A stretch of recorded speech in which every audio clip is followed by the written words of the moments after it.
Amados hermanos, amigos, muy buenas noches. Es un gran privilegio tener la oportunidad nuevamente de considerar la palabra de Dios en esta noche de miércoles, en este altar familiar. Quisiéramos tener un tiempo para poner estos pensamientos en manos del Señor. Padre eterno, gracias. Gracias, Dios mío, porque eres todopoderoso, creador de cielo y tierra. Tú sustentas, Señor. Tú cubres. Tú manejas, tú direccionas. Permítenos, Señor, hoy en tu palabra encontrar esa dirección, Señor, para que el sustento tuyo en tu palabra nos dé, Señor, la certeza de tu voluntad. Gracias, mi Señor, por este tiempo, por los corazones de cada uno, y te ruego estés tomándolo y nos estés permitiendo encontrar tu verdad. Te lo clamamos, en el nombre de tu Hijo Jesucristo. Amén. Amén, mis hermanos. Ya en varias ocasiones he hablado de un concepto del golf muy conocido. Es un libro que se llama Volver a los Fundamentos. Es un libro de entrenamiento. Y es que en el golf, si tu handicap se estanca, si retrocedes sin ninguna razón aparente, hay que volver a los fundamentos. Ese es el concepto básico. Hay que echar hacia atrás. Cuando surgen las dificultades, las dudas, las incertidumbres en la fe, debemos volver al origen, debemos parar y mirar hacia atrás. Esto es lo que tenemos que hacer cuando nos planteamos los objetivos de nuestra vivencia como iglesia. Echar la mirada atrás. Echar una miradita a esas primeras comunidades de la iglesia primitiva. El Señor no nos ha dejado solos. Nos ha permitido en el Nuevo Testamento, en el libro de los Hechos de los Apóstoles, tener una idea de cómo los primeros cristianos comenzaron a proclamar el Evangelio. ¿Cómo lo hacían? Nos muestran muchos rasgos esenciales de la iglesia de Cristo que debemos imitar. Sí, por supuesto. Han pasado 2000 años, pero estos rasgos esenciales son trascendentes, trascienden cultura, geografía, trascienden historia. Son rasgos que están allí para ser tenidos en cuenta. Vamos al libro de los Hechos. Abran sus Biblias en el capítulo 2 del libro de los Hechos. Vamos a mirar todo el capítulo, ir saltando algunos versículos. Y vamos a iniciar con el versículo 3 y 4, porque ese primer rasgo de la iglesia de Cristo que debemos imitar está en estos versículos 3 y 4. Dice en la versión Reina Valera: y se les aparecieron lenguas repartidas como de fuego, asentándose sobre cada uno de ellos, y fueron todos llenos del Espíritu Santo, y comenzaron a hablar en otras lenguas según el Espíritu les daba que hablasen. Los cristianos no solo hablamos de Dios, los cristianos experimentamos a Dios. Eso es lo que hace que la iglesia sea diferente a cualquier otra organización en el planeta, que tenemos el Espíritu Santo. Nuestro gobierno, el Estado, no tiene al Espíritu Santo. Las ONGs no tienen al Espíritu Santo. Ninguna organización tiene al Espíritu Santo. De hecho, ninguna otra organización tiene el poder de Dios en ella, representado en el Espíritu Santo. Dios prometió su Espíritu. Él nos ha dado su Espíritu como arras de salvación. Todos lo tenemos, y entonces su Espíritu Santo ayuda a la iglesia. La iglesia tiene y se llena del poder de Dios. Cuando se refiere en este pasaje a hablar en otras lenguas, quiere decir a hablar en los idiomas de quienes nos escuchan. Eso fue lo que sucedió allí en Pentecostés. Los apóstoles comenzaron a hablar en diferentes idiomas, en los idiomas de las gentes, de las personas que estaban allí reunidos, que habían venido de muchos países para celebrar la Pascua. La gente escuchaba en sus propios idiomas, ya fuese en farsi, en suahili, en griego, en latín, en sirio, en lo que fuera. El plan de Dios es para todos, no solo para los judíos, para los gentiles, para nosotros. Pero no solo se refiere a los idiomas en sus países de origen, también se refiere hoy a hablar en el lenguaje que cada persona entiende. ¿Estamos usando otros lenguajes para llegar a la gente? ¿Estamos llenándonos de ese Espíritu Santo como iglesia para llegar a los inconversos? El segundo pilar que utilizaban, que la iglesia primitiva ejercía, era el utilizar los dones de todos. Dice en el versículo 14 del mismo capítulo 2 del libro de los Hechos: entonces Pedro, poniéndose en pie con los 11, alzó la voz y les habló diciendo: varones judíos y todos los que habitáis en Jerusalén, esto os sea notorio y oíd mis palabras. Dice el versículo 19: y daré prodigios arriba en el cielo y señales abajo en la tierra, sangre y fuego y vapor de humo. Y luego en el versículo 21: y todo aquel que invocar el nombre del Señor será salvo. En la iglesia primitiva, en la iglesia inicial, no había espectadores. El 100% de las personas participaban en proclamar el Evangelio de Jesús. Y aunque, al igual que entonces, no todos estamos llamados a ser pastores, a ser evangelistas, a ser maestros, todos estamos llamados a servir a Dios. Por tanto, debemos esforzarnos para que todos participemos. Mis hermanos, la pasividad no es una opción.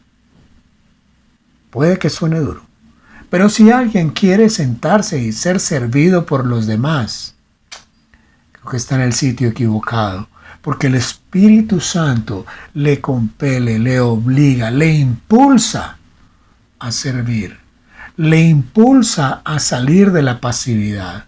Insisto, la pasividad no es una opción.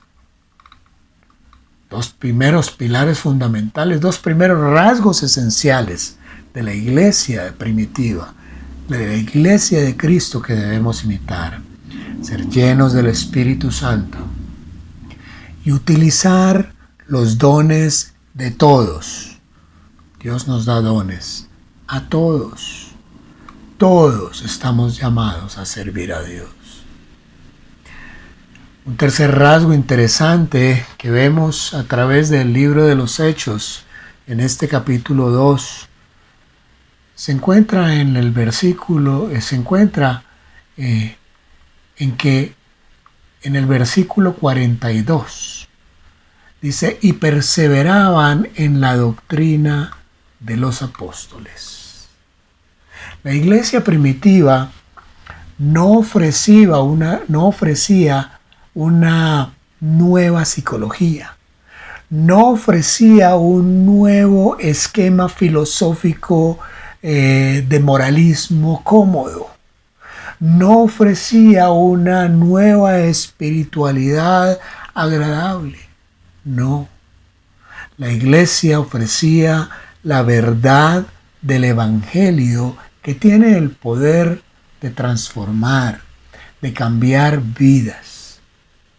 Ningún otro mensaje transforma vidas. Cuando la verdad de Dios entra en nosotros, entonces nos transformamos. En ese primer sermón de Pedro, citando el libro de Joel del Antiguo Testamento, le afirma que la iglesia primitiva se dedicó a la enseñanza de los apóstoles. La enseñanza de los apóstoles. Una enseñanza sana, una enseñanza firme, una enseñanza consistente alrededor de la palabra de Dios.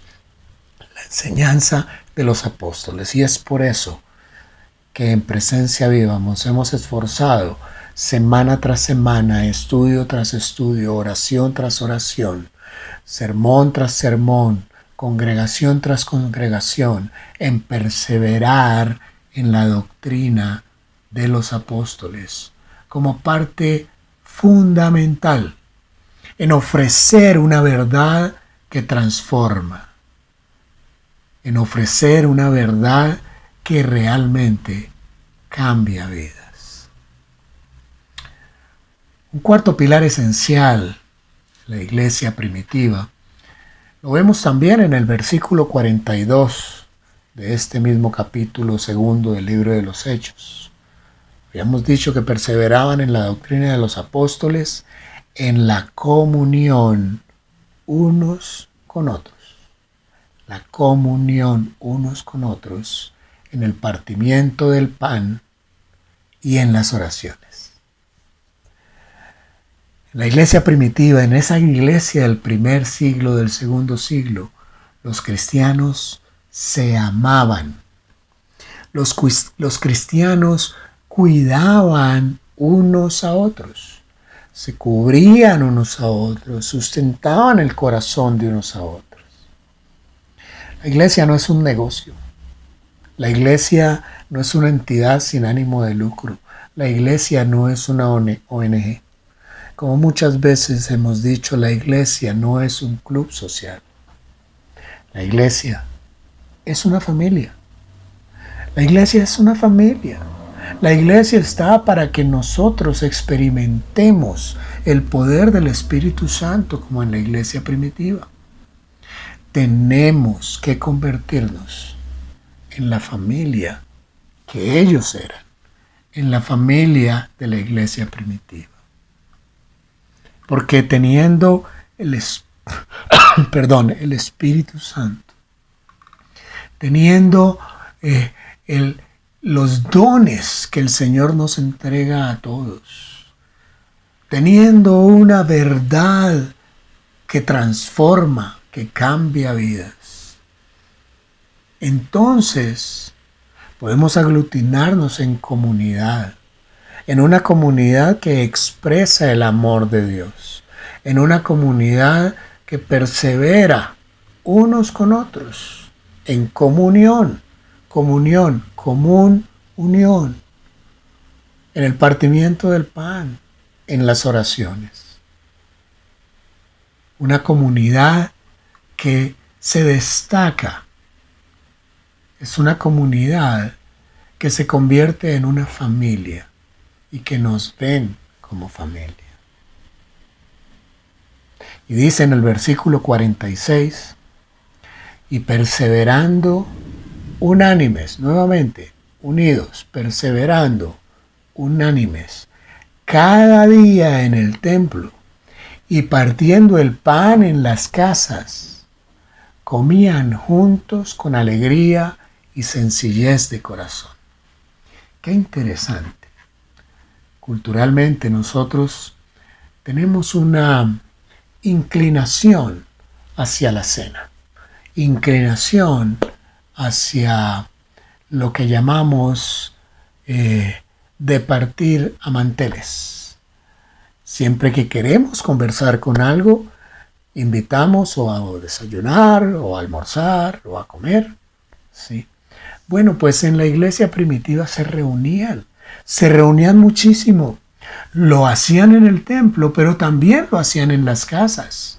Y lo hacían todos los días, en unidad, celebrando no solo la cena del Señor en el templo, sino que departiendo a manteles con alegría y sencillez de corazón en las casas. ¿Crees que si nuestra iglesia estuviera llena de corazones alegres, de palabras alegres y de vidas llenas de esperanza, atraeríamos a los alejados?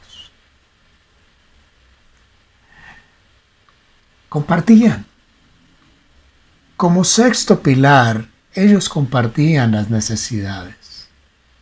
Dice en el versículo 44 y 45, todos los que habían creído estaban juntos y tenían en común todas las cosas.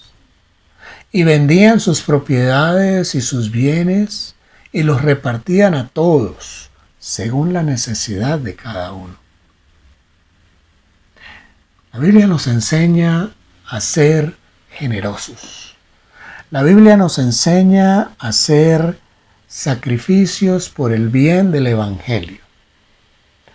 Los cristianos, durante el Imperio Romano, fueron personas muy generosas.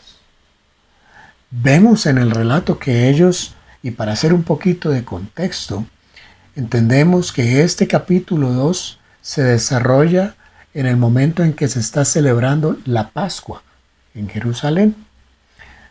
Para los judíos de muchas partes del mundo, una de las grandes aspiraciones es celebrar la Pascua, era celebrar la Pascua en Jerusalén porque allí estaba el templo. En esta Pascua vinieron judíos de muchas naciones. Tenemos más adelante el registro inclusive de un etíope, funcionario de la reina Candace de Etiopía. Tenemos el registro en que ese primera predicación de Pedro comienzan a hablar en los idiomas de cada uno de ellos, porque venían de muchas partes del imperio, venían de diferentes contextos culturales, diferentes contextos sociales. Y Jerusalén, que era una ciudad como de unos 200,000 habitantes, recibió muchas visitas de estos judíos. En este momento podrían haber más o menos unos 2 millones de habitantes. 10 veces más de la población. Claro, era una población que iba a estar allí unos días, una semana, el tiempo que duraban las festividades de la Pascua. Y en ese momento de la Pascua y Pentecostés, es en ese momento cuando vemos una ciudad atiborrada de visitantes, una ciudad en donde no estaba normalmente preparada. Recuerden, no habían cadenas hoteleras, Holiday Inn, no los Hyatt, no habían los Hilton. Las personas llegaban o a donde conocidos o familiares o amigos o simplemente donde personas que aprovechaban el momento y alquilaban y ofrecían sus casas para que se hospedaran todas aquellas personas que llevaban a celebrar la Pascua. Recuerden, también tenían diferentes contextos sociales. Habían personas que podrían llevar en su poder bastante dinero, pero había otras que escasamente tenían lo de llegar, estarse una semanita y regresar. Y cuando Pedro da esa primera predicación en ese versículo 46, encontramos que más de 3,000 personas reciben al Señor Jesucristo, creen, se arrepienten, llegan a tener una nueva vida y deciden quedarse allí y deciden reunirse todos los días y deciden comenzar a compartir todo, porque habían personas que definitivamente no habían, por Dios, no habían cajeros, no habían bancos como hoy, que decía, bueno, yo me quedo y entonces voy y saco del cajero y puedo seguir pagando mi hotel. Y no lo había. Habían muchas necesidades. Tantas eran que quienes vivían allí en Jerusalén aún vendían sus propiedades y sus bienes. ¿Para qué? Para poder soportar a todos según la necesidad de cada uno. Comunidad, una comunidad integrada, una comunidad generosa, una comunidad que fueron reconocidos por esa generosidad y que fueron famosos por su desprendimiento. Literalmente dice que lo compartían todo según la necesidad de cada uno. Incluso la vida. Muchos murieron por la fe en este periodo. Muchos en esa persecución que se levantó compartieron aún su vida. Eso. Tenemos en este momento ya esos 6 pilares. Ese primer pilar del Espíritu Santo, que solamente es privilegio de la iglesia. Ese segundo pilar de los dones. Dones que nos da el Señor a todos. Ese tercer pilar de ofrecer una verdad que transforma. Una verdad que da vida, vida eterna. Ese cuarto pilar de crear comunidad, de perseverar en común unión, en la doctrina de los apóstoles, en la comunión, en el partimiento del pan y en las oraciones. Ese quinto pilar de vivir esa vida de iglesia, de perseverar todos los días en el templo y en las casas, partiendo el pan y con alegría y sencillez de corazón compartiéndolo. Ese sexto pilar de compartir según la necesidad, entre todos los que habían creído, entre todos los que estaban unánimes, mostrando esa gran generosidad, ese gran sacrificio por el Evangelio. Y como séptimo y último pilar, crecer. Crecer. El versículo 47 del libro de los Hechos nos dice el capítulo 2 del libro de los Hechos, alabando a Dios y teniendo favor con todo el pueblo. Y el Señor añadía cada día a la iglesia a los que habían de ser salvos. Cuando la iglesia demuestra estas primeras 6 características que eran características de la iglesia primitiva, hay crecimiento. La gente veía en los primeros cristianos a personas generosas, pero también los veía como extraños, como medio locos. Pero a muchos comenzaban a gustarle lo que ellos hacían. Veían el amor que se tenían los unos por los otros. Veían los milagros que ocurrían delante de ellos. Veían la alegría que irradiaban. Veían el desprendimiento que tenían. Y muchos querían lo que ellos, lo que los cristianos, lo que la iglesia tenía. Y la iglesia entonces crecía exponencialmente. Yo sé, mis hermanos, que hoy estamos en una época de practicidad. Estamos en una época de métodos. Estamos en una época de estrategias. Pero el Señor ya dio su método. El Señor ya dio su estrategia. Está ahí. Está ahí en el manual. Está ahí en la escritura. Está ahí en la Biblia. Si eres de los que juega golf, si eres de los que juega algún deporte y ves que sin razón aparente estás allí, estancado o aún retrocediendo, sabes que debes volver a los fundamentos. Y entonces vas a un librito, el famoso libro de Volver a los Fundamentos en el Deporte.